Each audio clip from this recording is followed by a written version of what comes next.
মূর্তি পর্যটন কেন্দ্রে পিকনিক নিষিদ্ধ, বন বিভাগের অভিযান। মূর্তি পর্যটন কেন্দ্রে পিকনিক নিষিদ্ধ ঘোষণা করেছে বন বিভাগ। সোমবার সেখানে নো পিকনিক জোনের পোস্টার লাগানো হয়েছে। বন বিভাগ সূত্রে জানা গেছে, আইন উপেক্ষা করে কেউ পিকনিক করলে জরিমানা করা হবে। রবিবার থেকেই স্বেচ্ছাসেবী সংগঠন স্নেহ ফাউন্ডেশনের সাথে যৌথ উদ্যোগে মূর্তিতে পিকনিকের বিরুদ্ধে অভিযান চালায় বন বিভাগ। অভিযানে চালসা রেঞ্জের আধিকারিকরা ছাড়াও স্বেচ্ছাসেবী সংগঠনের অভিষেক ঘোষ, সুমন চৌধুরী উপস্থিত ছিলেন। অভিযানে দেখা গেছে মূর্তি পর্যটন কেন্দ্রে অনেকেই পিকনিক করছেন। তাদেরকে বন বিভাগের আধিকারিকরা আইন সম্পর্কে সচেতন করেন। পরে নো পিকনিক জোনের পোস্টার লাগানো হয়।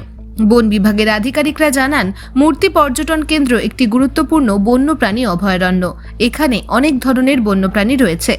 পিকনিকের কারণে বন্যপ্রাণীরা বিপন্ন হয়ে পড়ছে, তাই পিকনিক নিষিদ্ধ করা হয়েছে। বন বিভাগের এই সিদ্ধান্তকে স্বাগত জানিয়েছেন পরিবেশবিদরা। তারা বলেন, এই সিদ্ধান্তের ফলে মূর্তি পর্যটন কেন্দ্রের পরিবেশ রক্ষা পাবে। ব্যুরো রিপোর্ট, ভয়েস বাংলা সংবাদ।